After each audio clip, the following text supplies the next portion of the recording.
Buongiorno, quest'oggi vi leggo una poesia di Berto Barbarani, tratta dai Due canzonieri, libro primo e il Rosario del Cor.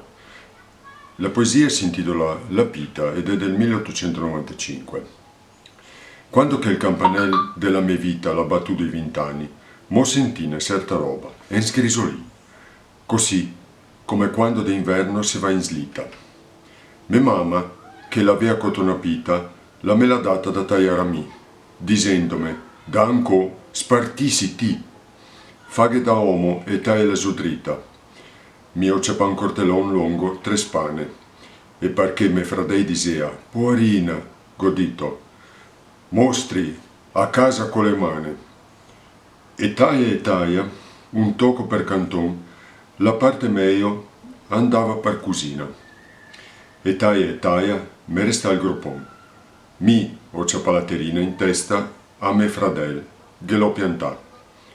E ho detto, mamma, fallo ti, e il papà. Allora, posso dire questo, le note,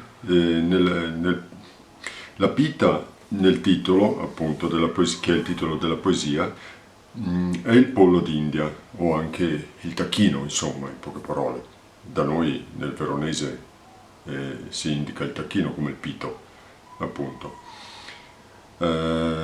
Nella prima strofa lo sgrisolin è un piccolo brivido, cioè quel leggero brivido che si ha quando si ha un po' di paura, ecco, insomma, o un po' di freddo.